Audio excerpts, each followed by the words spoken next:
And we are back again. It's your friendly neighborhood film watchers. We are Frankly Football. I'm your humble host, Brandon, and I got my man, Honey Grant. Set it off, Chris, with me. Chris, they say Rome wasn't built in a day and it wasn't destroyed in a day. In the Cowboys' case, it might have just took 14 weeks. I mean, you could say that, but um, I mean, yesterday was disappointing. I was expecting the score to be in the opposite direction. I thought our offense could do certain things, but like we normally do, man. We go over our good, our bad, and our ugly. Go over what we saw in the game, man, and go from there, man. Cowboys take their sixth loss of the season, dropping them to 6-6-1. Yep. And puts them in a situation. Once again, 500. Now they're focused on winning in division, and that's really their only way into the playoffs. Yep. So, it's all on them. It was all on them. We knew it was going to have to be like you were going to have to go 6-2 down the stretch, and then need some help. So that's where we're at.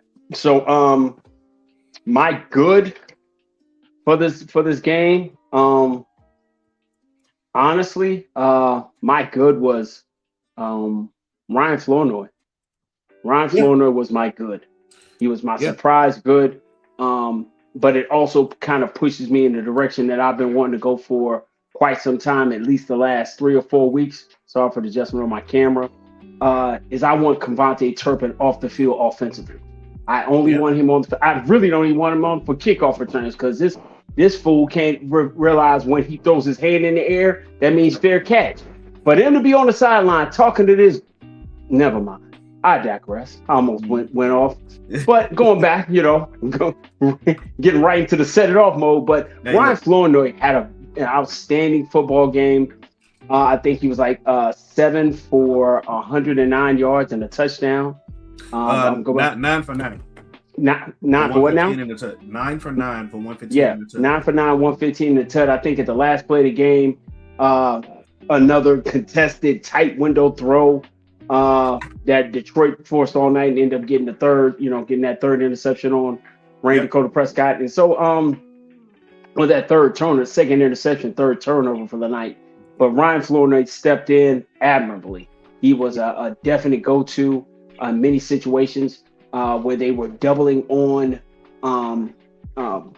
George Pickens. Ryan was finding his way and and did most of his work against the scrub of the night, DJ Reed.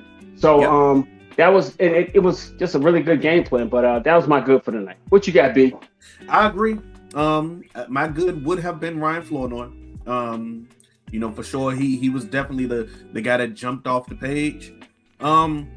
If I had to pick another good, just to not be on the same accord with you, because I 100% agree with everything that you said. My good would have been CeeDee Lamb, man. CeeDee Lamb was hooping out there. He started off that first half and was on pace for a 200-yard game. I think he had 115 yards at the half. Caught one more pass afterwards, and then he got hurt in that deep pass to the end zone. Okay. But CeeDee Lamb was well on his way to another 200-yard game. He ended the half and then I think like 1 or 2 plays after on 8 targets, 6 catches for 121 yards. Yeah. John is in the chat. John is one of my friends in real life. Hey, what's up, John? He a Lions fan, Chris. Hey, man. Salute, man. Salute. Yeah. Well, we're going to talk about the game. So I really want your honest opinion on this, John. Make sure your fingers are ready, and I will go from there. Sure. Yeah. The secondary of the Lions was, for the night, to me, they were allowed to be a lot more physical, handsy, grabby, but they were still food. They were still food. The problem was when we go to our next one. I'll get to my to the next one. I can see that the reason why we couldn't capitalize on as much as we could is because of my bad for the night. But go ahead. I think that if I had to pick a bad, man, it would be DaRon Bland. Oh, that's okay. That's your bad. Yeah, Deron Okay. Bland was one of those guys that got paid with the hope that he would, be this team's number two, or depending on how they feel about Trevon Diggs, our number one corner. But one thing that has always been pretty constant about Deron Bland is when he's good, he's a very good corner. But when he has his bad days, he is horrific. And this was one of those bad days. They played find the scrub a lot, and quite a few times you would see Deron Bland or Marquise Bell getting taken advantage of. I will go. Okay, I will kind of comment on your bad, but Yeah. I don't understand why there's ever been this thing about Deron Bland being this number one corner. Yeah. Deron Bland had a great season. Deron Bland had 6 interceptions in the season, all go for touchdowns. He should have been Defensive Player of the Year. That's an NFL record that may never, ever be broken because it took, almost 45, 50 years for him to break that. So yeah, from Night Train Lane, right? Yeah. That's when they wasn't letting brothers play. So, come on, bro. That's still a long time. Mm-hmm. But my thing with Bland is he's a slot corner. He's not an outside guy. He's not one of those guys that you can put on your best guy and he's gonna lock him up. That's never who he was. It's never who he's ever been. He's a very serviceable and good slot corner. When I start putting him out here on elite guys, elite route runners, he's barbecue chicken. He's ready to go. So when they put him on Amon St. Brown running, and the space and respect they give Amon was crazy. I mean, there was a lot of times they were like 10 yards off. He was running a 7-yard over. Bow, right there. Nobody near him. Okay. Made it easy for Goff. Nothing contested. Nothing, where he had to really make tight window throws or anything like that. He had time. And they made it easy for him. He did a lot of swing routes out to the backfield to Gibbs. Find Gibbs making guys fall all over the field. Deron Bland. He was part of the bad last night. He was part of the other part that was bad. My bad last night was the offensive line. The offensive line the offensive line got pushed around all night. Where we hang our hat on between the guard situation. They had their issues. Nate Thomas struggled mightily. He constantly, he had a nice drive going. Third down, he turned around. He's looking at the linebacker that's 5-7 yards away, which is even his assignment. Lets this guy walk straight back and tackle Rain. But when I was taking my notes on the game and things of that nature, what I got, man, was when we first started, it was just to the point everything was contested, and the offensive line could not get the running game open. And that was the one thing I said was going to be a problem anyway, because Detroit was so stingy against the run. Our 2 longest runs of the night was an 11-yard run by Dak in the fourth quarter, and then like another 11-yard run by Javonte Williams in the fourth quarter. Everything else was third and 3 and contested, 3rd and 2 and contested. No long runs at all night. And that's what, for me, the offensive line did not impose their will against their offensive line, getting onto the second level, taking care of Jack Campbell, taking care of Anzalone. Those guys were just able to just be physical with them all night. Now, see, one thing that happened is, just like I said it would, the Lions played find the scrub up front. Aiden Hutchinson, even though he usually plays on the right side, yesterday he made an exception. Went on to the left side and, fought against Nate Thomas a little bit. But they had another day. I mean, it didn't make a difference who was over there. Nate just had a bad day. Had a bad day. So it wasn't so much that Hutchinson ran over there, because he turned around later in the game. I don't even think Hutchinson. Hold on, I'm not sure if he had a sack or not. Let me look. I'm sorry. I don't want to say he didn't have a sack. Let's see. I'll let you know right now. I'm looking right now. Jack Campbell had a sack. Yep. Rock Ya-Sin had 3. Had 3 sacks. Let's see. No, Jack Campbell had 1. Muhammad. So it wasn't even a Hutchinson the kid. It was Muhammad who had 3 sacks, and he worked against Terrence Steele. Terrence Steele had a tough night last night. Got out there, but a lot of that stuff was like hustle hustle sacks to the point that the Lions defense was handsy, physical, always on side. There were no like real like catch and run type situations for them last night. Yeah, And and you know what? go ahead. It was Al-Qadim Muhammad who had the Yeah. 3 sacks. I'm sorry, I was looking at Yeah, the yeah. wrong line on the box score. And Yeah. Lee McNeil also had a sack. Right. So you know, they sometimes like in the one sack that Campbell got, they said it was a 3rd and 5. It was Yeah. a 3rd and 5. They And that sent sent them 6. way back. I mean, they sent 6. And one more than they could block. Couldn't get the ball up, but because the Lions secondary and the officials allowed them to be a lot more handsy, and Yeah. even though DJ Reed was absolute food, if I can put hands on you long enough, it's gonna take some time, no matter That's what true. it was. You That's know, true. and then But- and it was go ahead. But at the same time, I mean, if your quarterback don't have a lot of time to throw, which you know Dak tried to do his job by just taking more steps by dropping back farther. It's only so much that you could do when guys get in your face like that.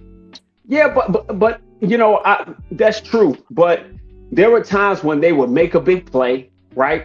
Perfect example. They turned around. I want to think on that second drive where they turned around. They made the long pass to CD down the side. Yeah. He beats Reed. He makes the long play. The very next play, you turn around to 1st and 10. You take a 16-yard loss Yes. because the offensive line didn't hold up. Reigns trying to make a play. He throws a backwards pass. Thankfully, Ferguson turns around and jumps on the ball. Yep. But now you're at 2nd and 26. So now you turn in that whole series, right? Offensive line does you're backed up. Now you got to pass. The Lions are being handsy. They're being physical. They're running to the ball. They're hitting, and in the results of that series, fumble by Jake Ferguson. They get a short field. And I almost made Jake Ferguson my bad, by the way.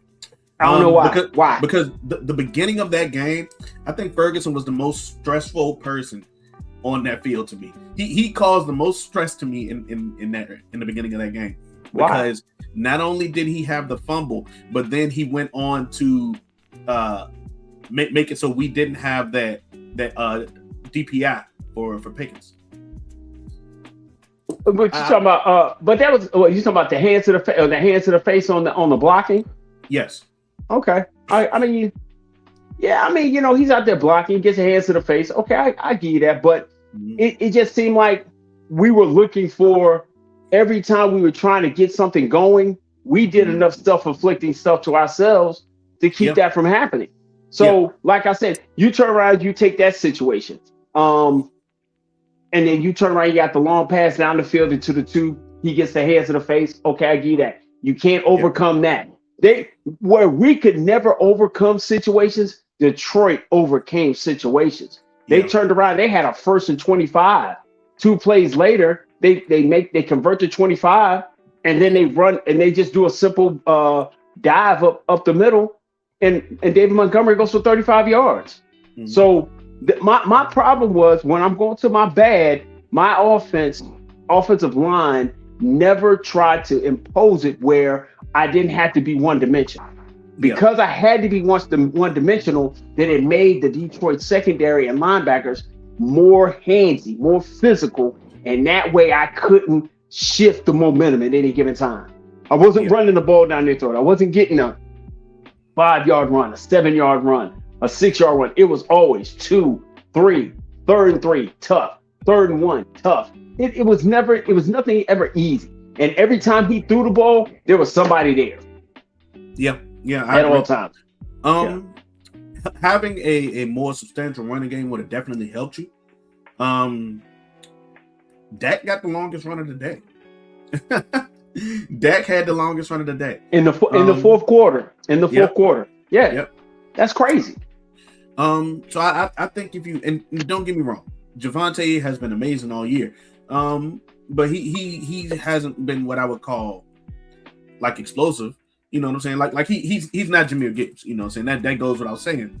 But I think that you need to have somebody who can offer that explosion in your running back room, and you don't have that. So it would have definitely been nice to have your attempts at running the ball just been a little bit more successful. I mean, I give you that. Where I feel like Some guys are getting chances to play, other guys aren't getting a chance to play, and it's showing on both sides of the football. So they're going to have to make an adjustment in this running back room about how they run the football. Hunter Olympique doesn't get a touch.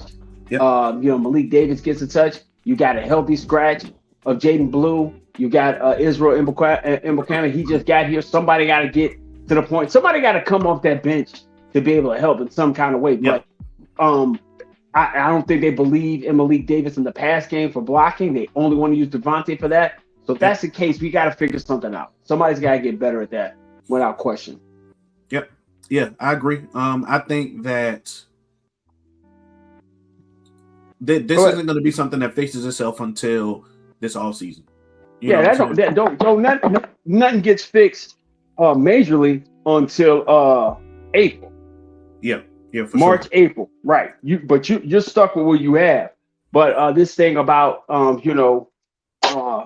adjustments, excuse me for the noise, adjustments, stuff like that.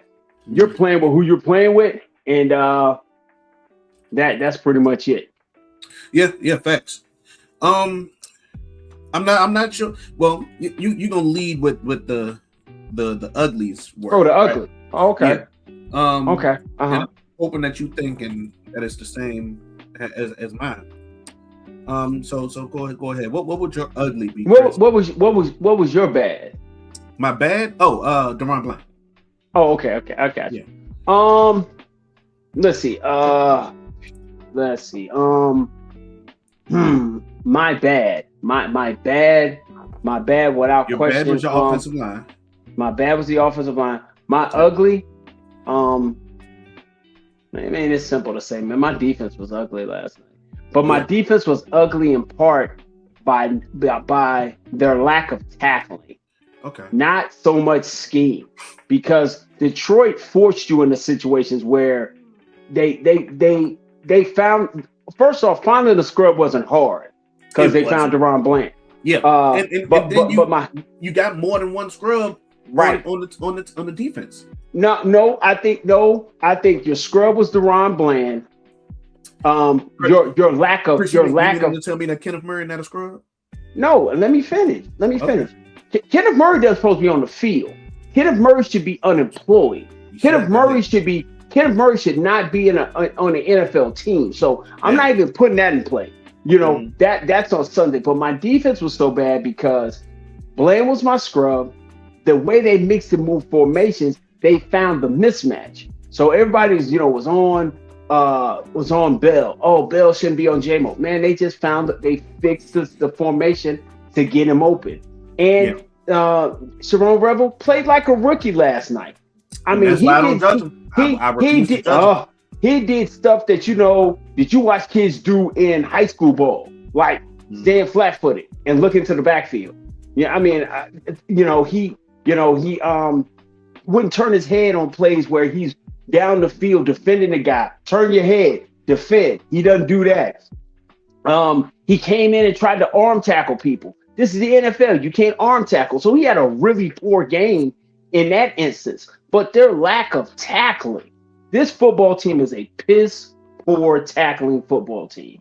Now, I mean, they may come up and hit you every once in a while, but they are piss poor tackling. We're not going to talk about Kenneth Murray, because Kenneth Murray has been bad for all year. He's been bad forever. Has he had a good game this year? No, he hasn't. He has not been good at all. I saw my man Tom Downey talking about he's stressful, mentally stressful for him to watch. He is. Yeah. But we're sitting here saying the guy doesn't belong on the field. So you got to find out what you're going to do with Logan Wilson. You're going to have to figure out what you're going to do with DeMar Overshown. You're going to have to figure out what you're going to do with Maris Littlefowl. You're going to have to find out what you're going to do with Shamar James. I don't ever want to see Kenneth Murray on the football field again, because he does not help you. You are 10 on 11 when he's on the field. The one where Gibbs caught it in the middle of the field on the first drive of the Lions, and he just did a step out, and Murray he looked like me out there. And I know I belong on the NFL football field. I'm just there to walk around. That dude was like, he felt like an old man out there. And so it's hey, listen, that experiment is over. Throw that out the window. But the defense. Why would it ever be an experiment though? Like training camp should have told you how that would go.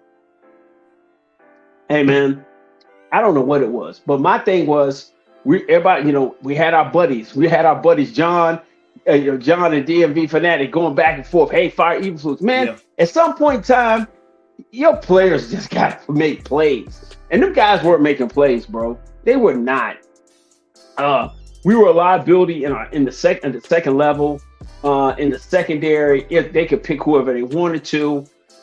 Usually we're trying to blame the safeties. Nah, my corners were bad. So everybody who was on the line walking around, hey, get rid of Trayvon Diggs, get rid of him. Shavon Rebels the future.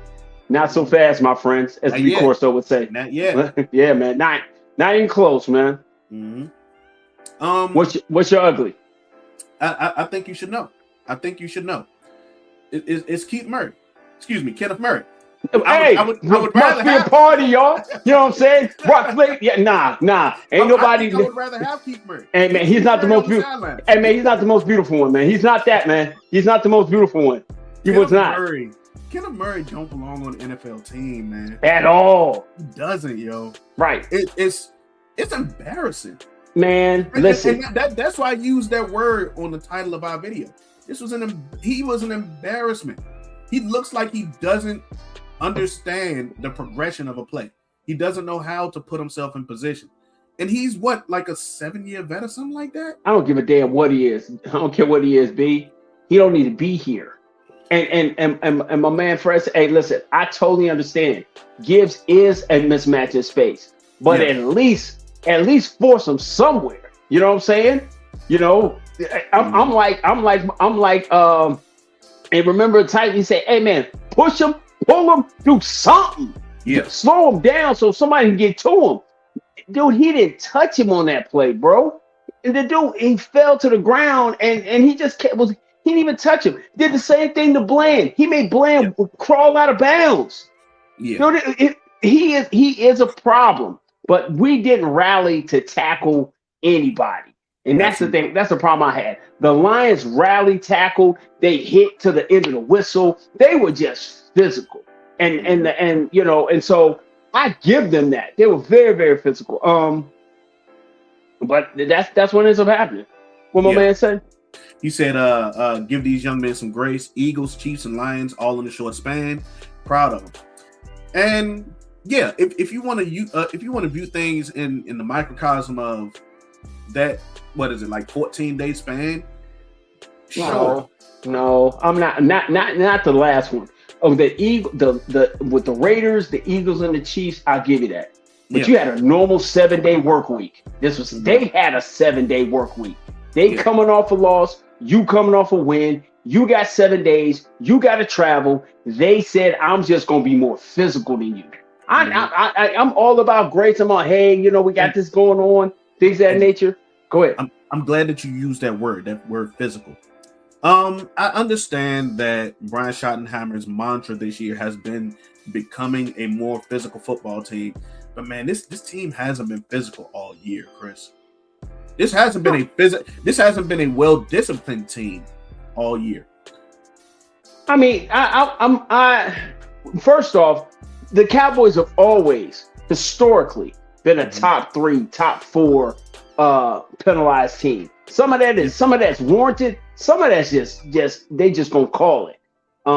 Because a couple of those pass interferences was trash. Ferguson's pass interference was trash. You gotta call that wasn't an offensive pass interference. It was just, he swims the guy. Yep. And Anzalone grabs him, but they were allowing them to be really uber physical with them. Mm-hmm. If you go back and watch the game, it was like every time they were near they were able to bump or be near him. It was never like they got him out the pot. Hasim Rock Hasim, he's an ass corner. You know what I'm saying? But they made him look like he was one of those guys last night. Yeah. And because he's a physical, handsy, grabsy type cornerback.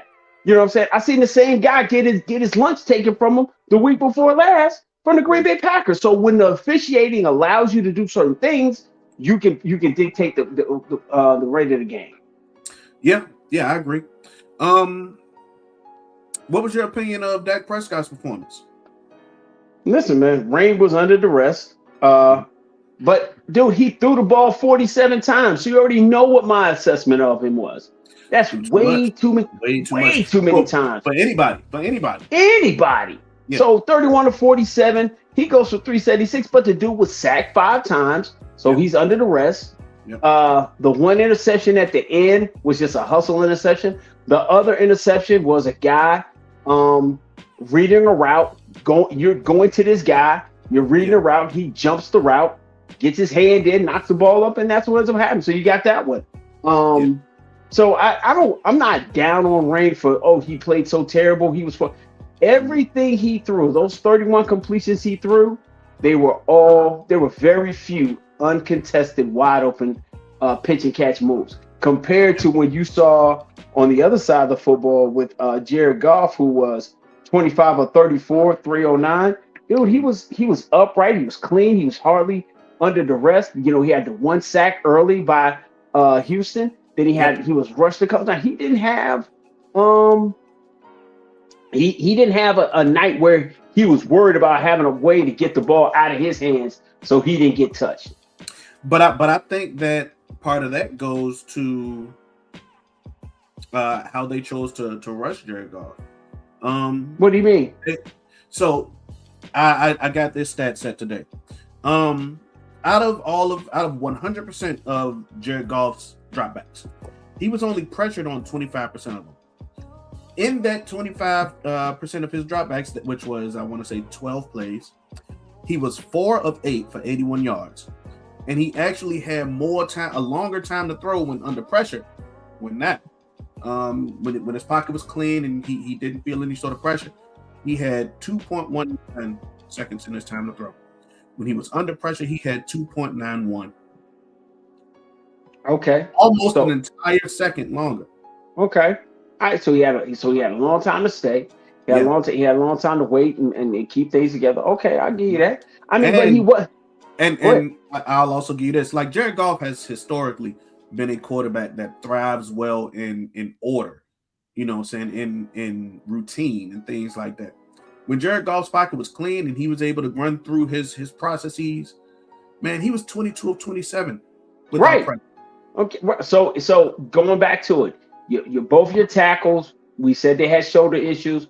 They only showed some slight times where they weren't a certain kind of way. But for the most part, well, hey man, it is what it is, bro. He stayed clean all night. He didn't stay, but we don't have that premier pass rusher. I just didn't like the fact of the matter that everybody was like, man, had you had Michael, you would have had that. Man, I don't want to hear that, bro. Because my thing is, they hung 47 on us last year. With Michael was playing when they hung 47 on us. So,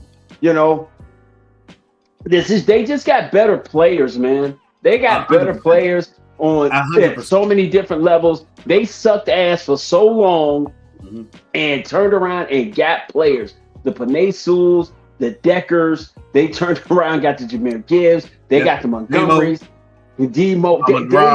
They got a gang of players where we have players, but we still haven't got that premier back. We ain't even got a premier second back. The crazy part is that we held Jahmyr Gibbs to 43 yards, but Dave Montgomery killed us with 60 yards. But the running game was just there. You got to remember how active Jahmyr Gibbs was in the air. The man had 77 yards in the air.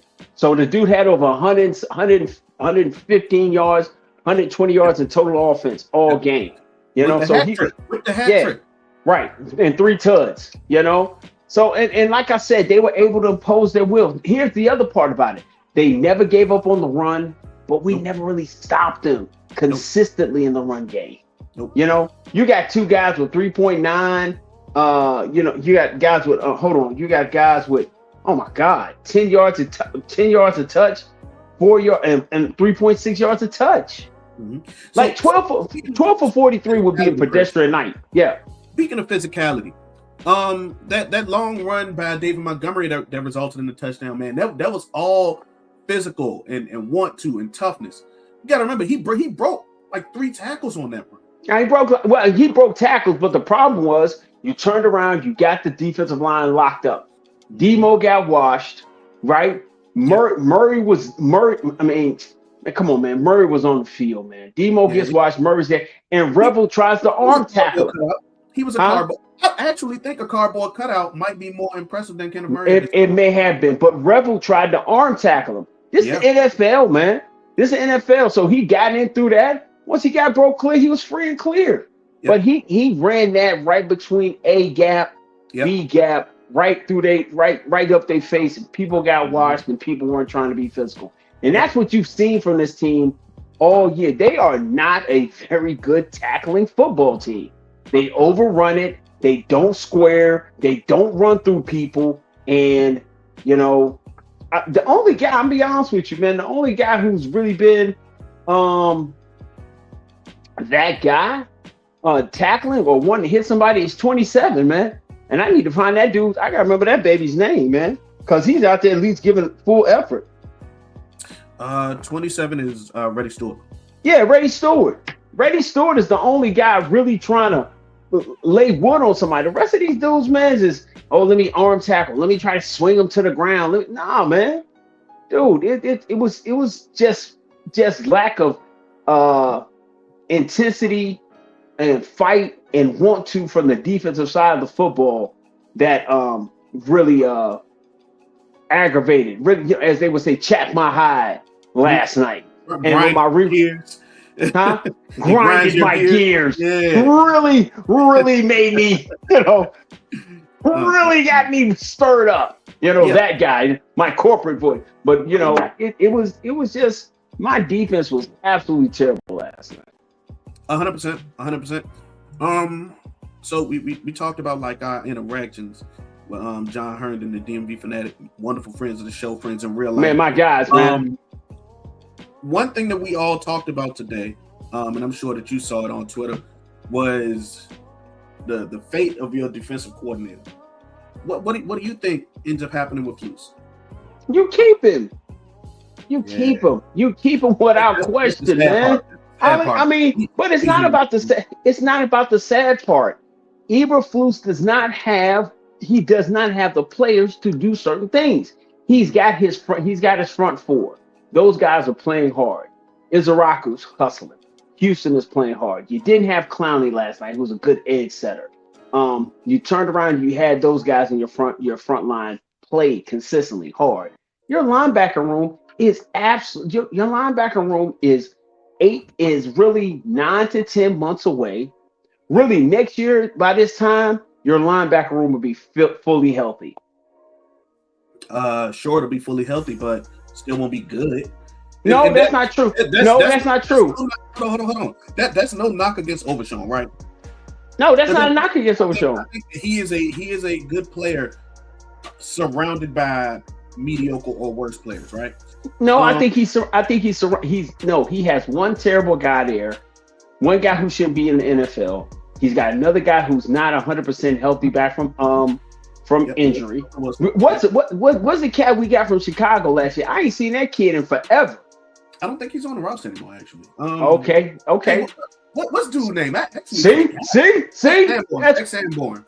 Okay, Jack. Hey man, I don't know if Jack on 24. I don't know if he gone. I don't know where that dude at. Let me actually see here. Right. What happened to Jack Sanborn? Right. So, but going back to my point, while you look that up, Maris is. I haven't seen a lot from Maris. Mm-hmm. Overshown is coming back from injury. He's on IR. Okay. Wilson is 8 to 9 months for getting back to who he is. Yep. So your linebacking core is average at best. We're average at best. And then you turn around when you look in your secondary, and I know most people are going to go fight me against it. Your best corner ain't on the field. Your best corner is not on the field. That gives you the right semblance or being able to rotate people the way you want to. You need Trayvon Diggs on one side. You need Kalen Carson on the other side so you can keep Revel snaps down as he continues to learn. He's Bland in the slot. Play ready when you need to. With your secondary, you're kind of mix and match with your safeties right now. Dono is a liability. We all know that. But Murray is so bad that you don't even get mad at Dono because Murray is so bad. right? Yeah. Malik Hooker isn't playing because he's got a bad foot. You haven't seen who Wanye Thomas is. So I'm not so much mad at Eberflus because he doesn't have adequate players to even run his scheme. So, my man DMV is like, man, he just, he's the reason. No, he ain't got pieces. You out here trying to make plays with guys who are second tier guys, and you want them to make amazing plays. Worse. Yeah, or worse. Well, man, we gonna have to stop doing that. Murray is not supposed to be out here. The other guys just aren't. But when you're 10 on 11, I don't care what you do. You run a fast break, you 3 on 2. Who got the advantage? The guys who got 3. And with him, it's 3 on 1. Yeah. If he out there, somebody getting dunked on. Yeah. Somebody gonna lose their girlfriend trying to be a hero. Chris, and it's so interesting, right? The defense was such a liability last night. Quinnen didn't even have the chance to have a super great game. I mean, but the thing about it is that Quint was doing his job for other people to get free. Like you pressured them in certain situations, but man, it was to the point, man, they were able to get so many chunk plays, bro. They ran that over that that 7 yard over and over, and they were able to get the ball out, and they tackled so poorly that it should have been like a 5 yard game. Turned around to be 7 or 8. Yeah, dude, that one series where they were 1st and 25, they scored in 4 plays. Yeah, they turned around with 1st and 25. Wait, are you talking about the last drive before the half? It was the one. It was the hold on. It was. I'm sorry. Take your time, bro. Yeah, nah, bro. It turned around. It was. What is it? It said. Pass rush was minimal. Yeah, it was. It was the one after the 3rd and 20 and the turnover. Third, extended on the 3rd and 20. Yeah. Yeah, that was the one right before the half, right? No, it's the one after the turnover. It was the one right after the turnover. Okay. That was the drive. They turned around. The Lions came. They started off with a hold and a false start. 1st and 25. 2 plays later, both passes. They turned around. It was a 1st down. Bland got beat by J-Mo. And the one that they were talking about was such a great route by J-Mo. It was a beautiful route because he gave it to him. He turned the runner like he gone, and then J-Mo just broke down. That was a beautifully run route. It was. And then the 2 plays later, Overshow gets washed. Rebel tries an arm tackle. Montgomery goes 35 yards for a touchdown. Yeah. And that was the start of the middle 8. Okay. We talked about in our video before that middle 8. They got that. Cowboys were driving. Everything looked good. Turned around. They ended up having to get forced. Had to kick the field goal. They got the field goal. They turned around and got the ball back. Yep. And turned around and got those points back within 50 seconds. Dude, it was just the defense never ever. Here's the crazy part, bro. Mm-hmm. How many times did Detroit Lions punt last night? 0, I think. There you go. Yeah, he had the night off. And that has been what's happened to them on the road. At least happened against the Bears. Very few times he punted. The Broncos, I think he punted once. And yesterday he didn't punt at all. The defense does not travel. It does not travel. It doesn't seem to. And that's not on. Isn't that a coaching thing though? Isn't that a coaching thing? But the coaches got players. Those don't. It's like in basketball. And I know we talk about football. In basketball, your role players play better at home. They play a lot better at home because they're used to the rims. They're used to where the ball hits and this part of the floor and things of that nature. On the road, they don't play as well. They don't play as well as hard. So well at all. So I just take it to the point that you got a bunch of role players that you want to be primetime players and you ain't got them because they're not there. Yeah.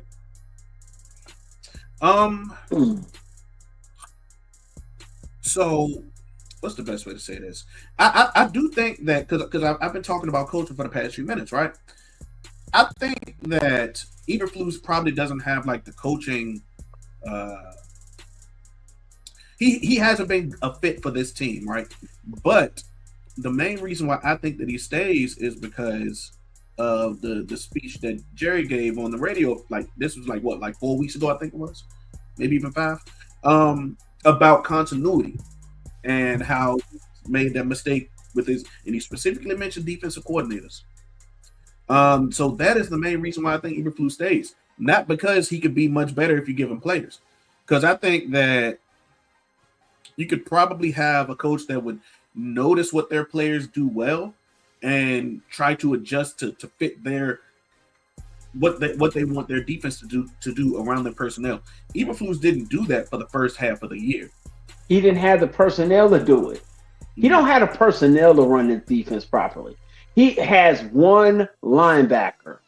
He has one NFL ready linebacker. He's got another guy that they're still trying to figure out what he is. And this is year, 2 for him? They're trying to figure out when the light's going to come on for Louisville. Yeah.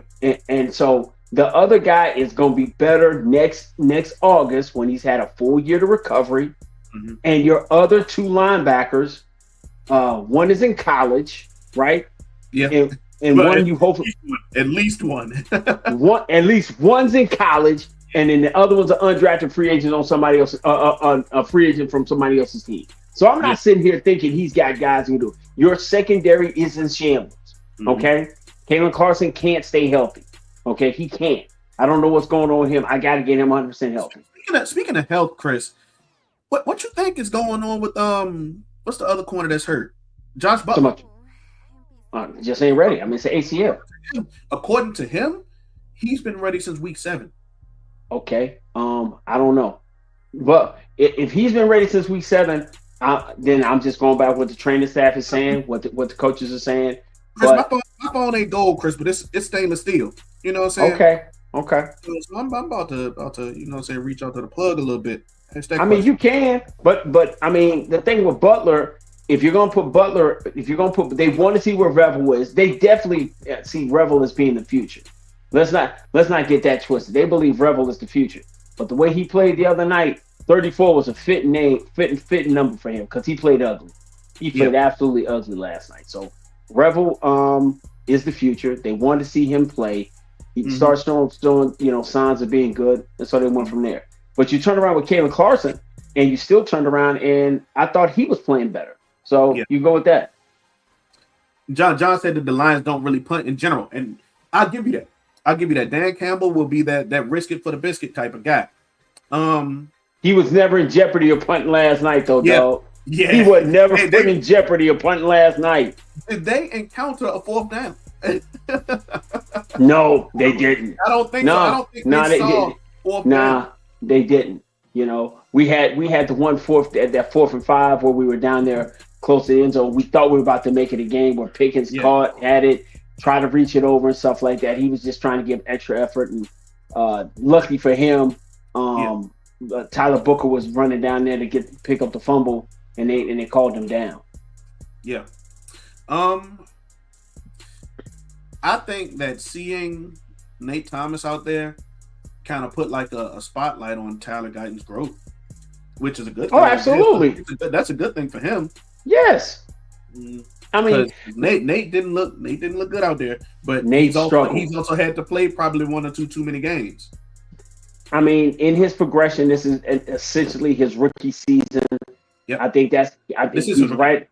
Okay. No, he was drafted. He was drafted last year. He was hurt last year. Oh yeah, he wasn't even really on the active roster at all last year. Right. So, if you want to call it what it is, being that he's a backup, and you know my motto for backups, they're good for 5 games. Yep. And he's teetering right on that 5th game type level where he's starting to get exposed. My problem is my right tackle. I have no relief in sight for my right tackle, which kind of puts me in limbo of what I'm. It's going to be some tryouts for right tackle next year. You know, Terrence is fully past my threshold for how I come back off of injury. He's well in the window of being himself and who he is, and this is who he is. And he struggled last night. Muhammad looked great last night. He looked amazing. You think they got some buyer's remorse on Terrence Steele? No, I don't They think just signed him last year. No, they signed the year before. You remember? Okay. But yeah, year before. It's 2 years. I don't think they have buyer's remorse with him. I think he's always been this piss poor pass blocker, but a very good run blocker. Yeah, and he's a pass blocker that needs help. He needs someone to aid him, chip, assist him in pass blocking. But he's a dominant run blocker. And last night they just came up against a team. And when you go back and look at a lot of their runs, they didn't do a lot of running to the right side. They really want to run behind Tyler Smith. They want to run behind Cooper Beebe. But they also, it's better when they run behind Tyler Guyton. They really haven't tried to exploit it on the right side or get those guys in space like I would expect them to to do. So, but Terrence is if we go back, we'll have time because it's draft season now. Oh, hey, look, Chris, hey, Chris. Every year on Twitter, when it's draft time, I post the same GIF. Yeah, same GIF. Hey, dude, like I said, our goal is 300, man. That's like 50 guys a month. We got December, January, February. 300 is a little deep. 300. I mean, we can do it. But, we can. Yeah, look. We got the resources. We got the resources to do it. Look, and so we can try to go. All we gotta do. Yeah. You know the Selly when the guys bust open the vault and start taking everything out. Chris, we ain't even got to bust open the vault. We just got to open the door. We got the combination. We got everything we need. So, but being 6-6-1, it's just so many different parameters that you got to have go your way to get to the playoffs. Yeah. And the goal was to handle your business. And yesterday you went against arguably, you could probably win the next 4 and end up, 10-6-1. The other 4 teams on this run don't. I'm not afraid of any of them at all. Next 4 games. What I got next week, I got the Chargers. I got the Vikings. Right. Mm-hmm. Yep. I got the football. In order is Vikings, Chargers, Giants, Commanders. Yeah, so I can win all 4 of those, but now I got to see what other people will end up doing. If Philly gonna choke it away, and that's possible because now instead of me being 1.5, I'm 1.5 back. I'm still 1.5 back as of right now. We'll see what happens. Philly plays the Chargers on Monday. Justin Herbert's playing. He was dealing with the injury. So that's a win. Hey, wait. No. Philly plays the Raiders this week. Excuse me. Okay, so we 2 games behind now. Yep. Okay, let me confirm that. Excuse me. Correction. They do play the Chargers this week. Okay. Then they play the Raiders, and that's their easy dub. So yeah, Chris, the only way for Dallas to make the playoffs, like you said, is to win the division. Take the division. If for that to happen, Philly would have to go 2-3 in this last stretch of 5. And if that means the Chargers will have to beat them, the Bills will have to beat them, and Washington will have to sneak one. And then Cowboys would have to win out. We really could have been in control of our own destiny with a win, because we could have. Worst case scenario, we could have took a wild card spot. Yeah. But with this happening, we're no longer in control of our own destiny. That has to be frustrating for the players. Has to be. Okay. Well, hey, so you know what we doing? Hey, hopping in the tank, baby. Hopping in the tank, dog. So, hey, man. So, listen, we want y'all to know that's what the direction we moving. We were kind of prepping for this. We kind of had to hold it off, but man, this is our version, man. Good, bad, ugly, man, for this week. Yeah. You got anything else, B? It was a lot of ugly, Chris. It was a whole. I mean, it's a lot of ugly, but I mean, we don't. But the ugly we want, everybody wants to harp on is, Eberflus is bad. Eberflus doesn't have the equipment to win. He doesn't. Nope. So knowing that we walked in knowing that. Let me ask you this, Chris. Why do you think they keep Kenneth Murray in the game? Man, listen, man, I got a lot of answers, man. I got a lot of football knowledge, man. This gray hair doesn't come, man, for always living righteous. It's just that I'm worrying about stuff that I can't figure out. And I got to the point in my mind, I ain't trying to figure that one out. Chris, a long time ago, a player named Josh Ball was on the Cowboys. He had a G13 encrypted file, Chris, filled with locations where all the bodies is buried. You know, a lot of pictures, incriminating pictures. Listen, man, he kept that in his pads on him, Chris. Hey, man, but see, but we already know Jared had been ratted out. That baby already out there on that street, so that ain't the stuff you can hold on no more. Mm-hmm. It's to the point, man. I don't understand. I don't think they trust Shamar James. I definitely know. I know they don't trust Shamar James, and I know they definitely don't trust Louisville to a certain extent. To trust him on the field, but something's got to give because Kenneth Murray is terrible. I don't think he gets another job. I ain't gonna lie to you. I mean, I don't think another team signs him. Hey, listen, man. He's played 8 years in the NFL. Mm-hmm. He's got a college degree from the University of Oklahoma. Yeah. I think he'll be all right. I don't think I'm gonna see him in a soup line. Mm-hmm. I definitely don't have to worry about it. I definitely don't have to worry about him having CTE because he doesn't tackle anybody. Yeah. Man, oh my goodness, dude. It is what it is, bro. It is what it is. Yo, man, salute. What's your man's name again? Who's the Lions fan? John. Hey, John, thanks for popping in with us, man.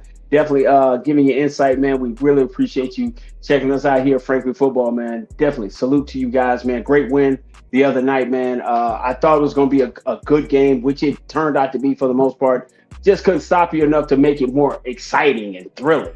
You know, it's pretty much from the onset when they went up 16, when it was like 17-6. Yeah, I kind of knew this thing was over.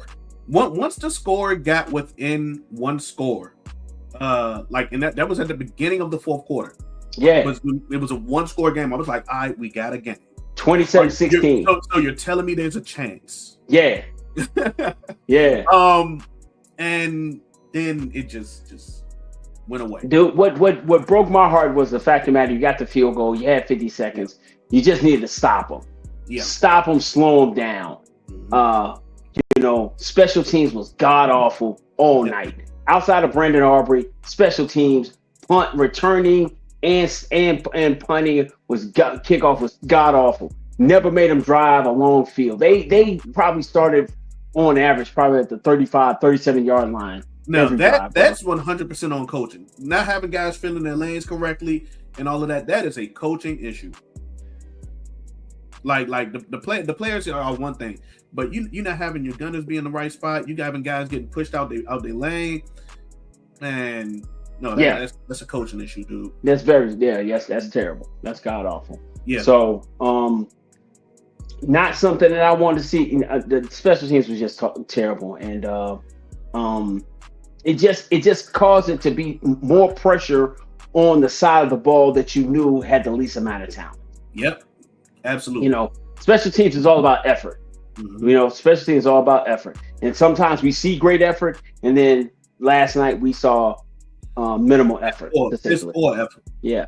When my all-world kicker has to knock somebody to tackle somebody, that's a problem for me. Yeah, and that was the first drive. That was the beginning kick of the game.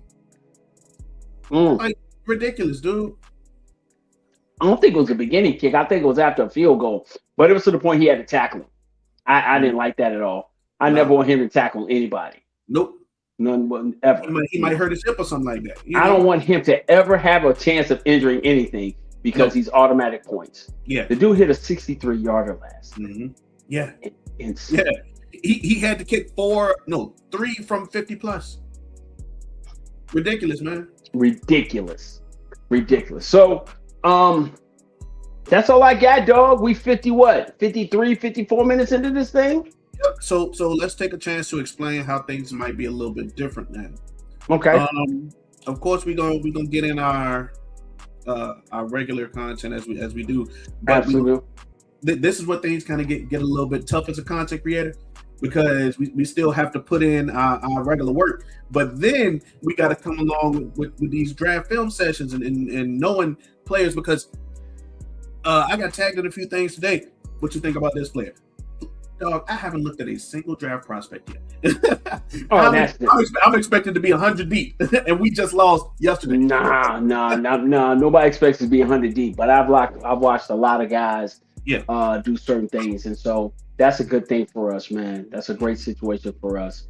But we got time. We got championship week tomorrow. So we'll have that going, and then we'll start getting into the bowls, and guys will start declaring and things of that nature. So we'll start seeing some movement around. So we'll make hay. We'll do our thing. But hey, listen, stay on the ride with us. Stay watching us. Stay like, sharing, subscribing. Stay commenting, because you guys here over at Franklin Football Man are going to do what we do to bring you the best content we have available. Absolutely, absolutely. Chris, take us home, brother. Hey, man, like I said, man, we the two dudes, man, is out there, in the snow saying, hey, can we shovel your driveway to make sure you can get out and go to work the next day, man. We always want to give you the best content we can. We appreciate you when you like, when you share, when you subscribe, and when you comment, man. Please check us back out. If you didn't catch it from the beginning, if you just plugging in a little bit late, go ahead and hit the rewind button. That helps us get our content up in the algorithm, man. As always, man, we are Franklin Football, together forever, man. And until next time, peace.